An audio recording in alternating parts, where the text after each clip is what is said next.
It was the kind of trade that changes more than just a roster, it changes a team's identity. On January 31, 2025, the Indiana Fever pulled off a bold four-team deal that sent shockwaves through the league.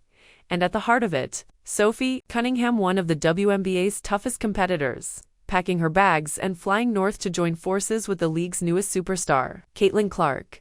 For Cunningham, this wasn't just a relocation, it was stepping into a spotlight already burning white-hot from Clark's meteoric rise. Clark was the most talked-about player in the sport, the kind who fills arenas before she even takes a shot. Sophie was the gritty enforcer, the one who would dive on loose balls, stare down defenders, and protect her teammates like family. Now, they were about to share the same locker room. When Sophie first walked into the Fever's facility, the moment was surprisingly simple. No dramatic speeches, no cameras rolling, just Catlin turning, smiling softly, and offering a handshake. "Hi, I'm Catlin," she said like Sophie didn't already know.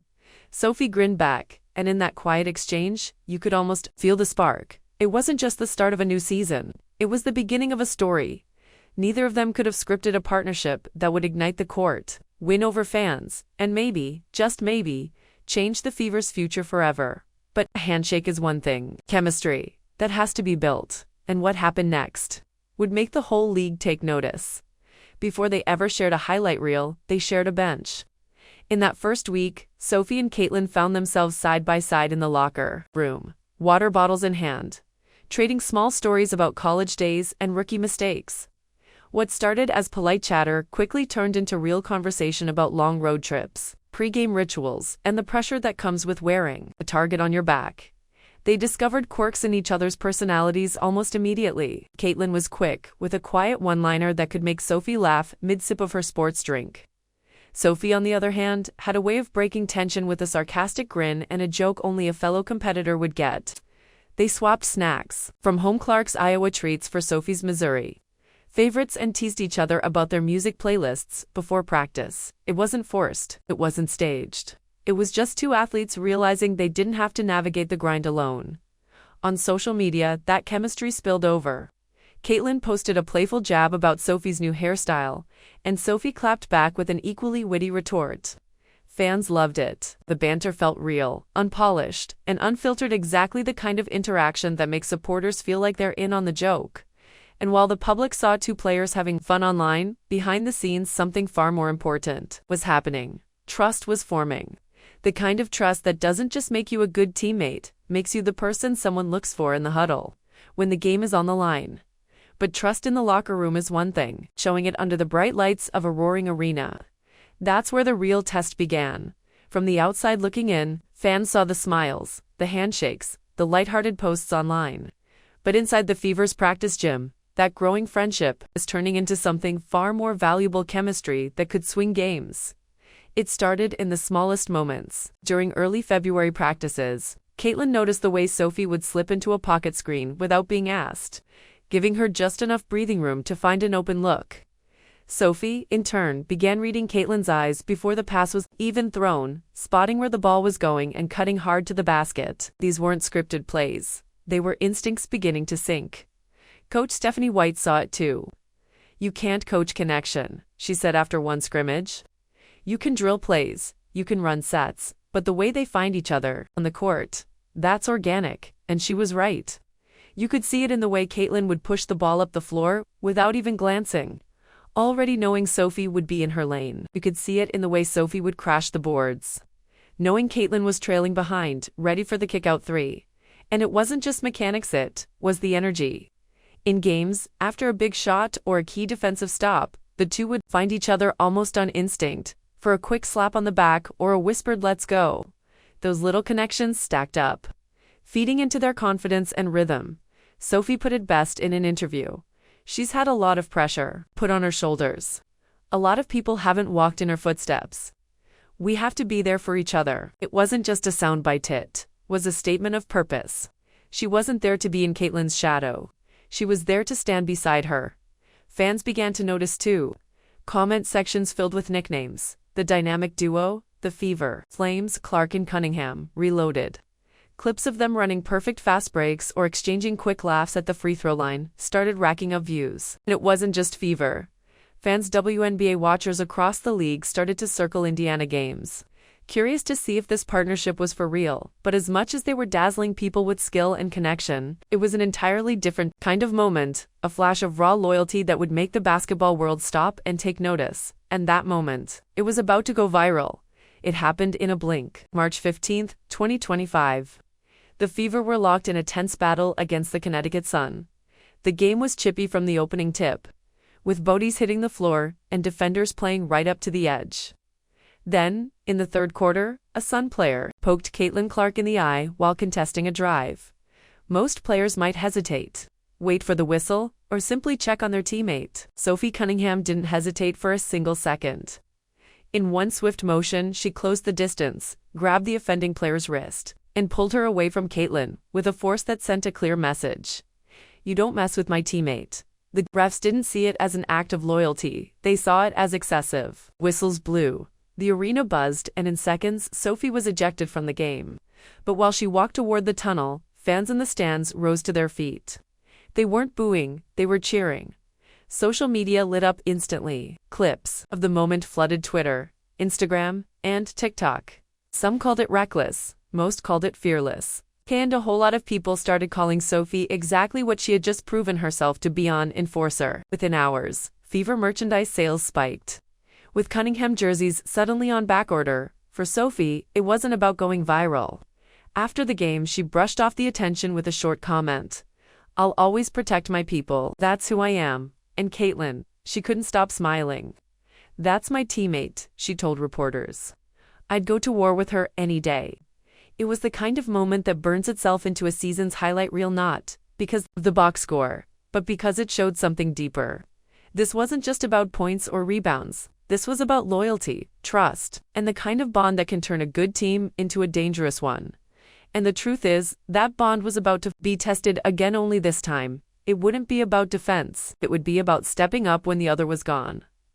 July brought a storm the Fever weren't ready for. Catlin Clark, the face of the franchise, was sidelined with a nagging groin injury. It wasn't just missing a game or two, she was forced to sit out the three-point contest, the All-Star game, and 4 regular season matchups during a crucial stretch. For a rookie phenom whose presence alone could change the pace of a game, the absence was felt instantly. The team could have folded under the pressure. Instead, Sophie Cunningham stepped right into the gap. No hesitation, no change in her edge, anything. She turned it up. On July 5 against Chicago, she dropped 21 points, pulled down 9 rebounds, and played like she was carrying the weight of the roster on her shoulders. The Fever walked away with a 96-90 win, and Sophie walked off the court to a standing ovation. But her leadership didn't stop at the stat sheet. Off the court, Sophie made sure Catlin stayed woven into the fabric of the team. She invited her to team dinners, cooked pasta with the veteran guards, and kept her laughing through long practices she couldn't fully participate in. "Let anyone drift," Sophie told a local reporter. "Catlin's part of everything, whether she's in uniform or not." Even small gestures spoke volumes. Sophie carried Catlin's water bottle during warm-ups. She waved a homemade sign from the bench during a home game, a loud, unapologetic show of support. And in moments between plays, they'd sit together, heads bent, watching game film on an iPad, breaking down defenses as if they were already planning the next big run. Fans noticed too. The Instagram banter never stopped. Sophie's wild hair practice photo, and Catlin's "love this hairstyle" comment became a mini-meme among Fever supporters. It was the perfect reminder that even in the grind of a season, even through injuries and setbacks, joy can still be part of the job. And when Catlin finally returned to the lineup, the court seemed to tilt just a little more in Indiana's favor. The timing couldn't have been better, because the very next chapter in their story would be one for the record books. June 14, 2025. Wasn't just another game, it was the night the Indiana Fever rewrote their history books. Gainbridge Fieldhouse was electric before the opening tip, the kind of atmosphere you could feel in your chest. Catlin Clark was back from her leg injury. The crowd was draped in Indiana blue, and the New York Liberty stood in their way. From the start, you could tell something special was brewing. Catlin opened the scoring with a smooth, no-hesitation 3 that barely brushed the net.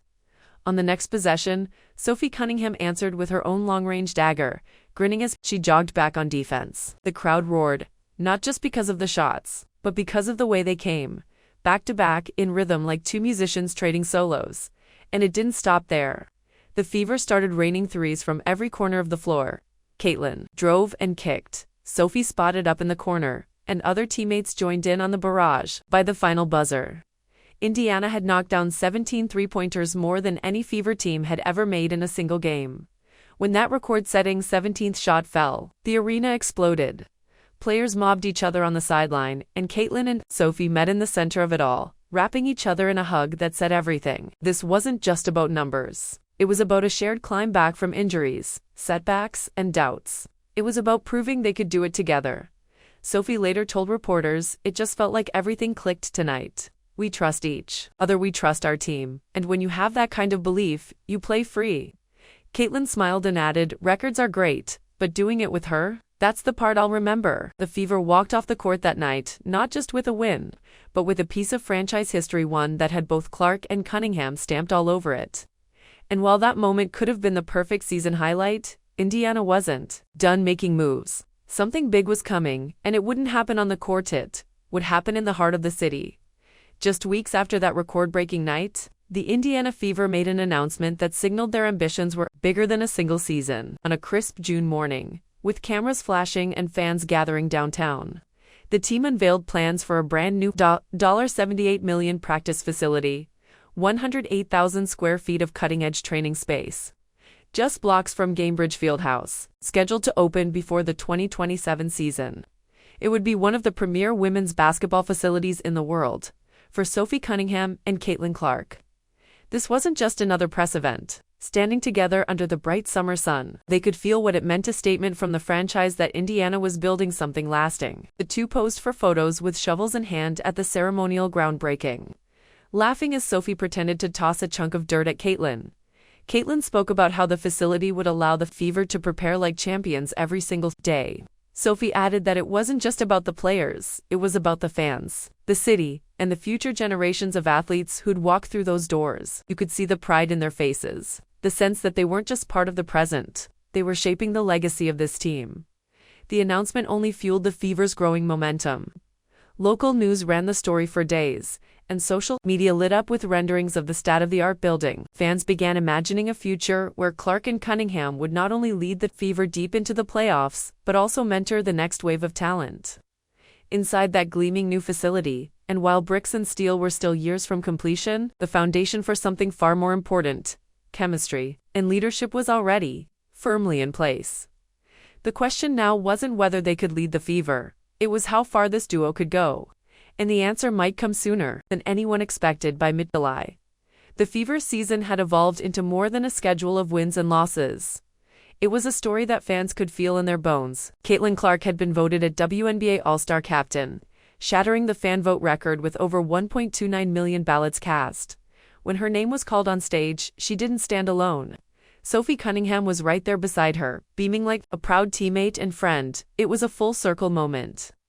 From that first shy handshake back in January to sharing a spotlight in front of a sea of cheering fans, their journey had been a blend of grit, joy, and loyalty. They had faced injuries, tough losses, and viral moments. Some controversial, some heartwarming, but through it all, they stayed anchored to each other. On the court, their synergy was undeniable. Off the court, their friendship had become a part of the Fever's identity, the kind of bond that made people believe in something bigger than basketball. For Indiana fans, they weren't just players, they were symbols of a new era. And with the playoffs looming, you could feel the question hanging in the air. Could this duo lead the Fever to their first championship in over a decade? Whether the answer came this season or the next. One thing was certain, the story of Caitlin Clark and Sophie Cunningham was only getting started, because legacies aren't just built in stat sheets, they're built in the moments between plays, in the loyalty that can't be faked, and in the belief that no matter what happens next, you go through it together. If you've been inspired by the rise of this dynamic duo, now's the time to join the journey. Hit that like button to show your support for Catlin and Sophie. Drop a comment with your favorite Fever moment this season, and share this video with a fellow basketball fan. And don't forget to subscribe, because the next chapter of this story is coming fast. And trust me, you won't want to miss what happens next.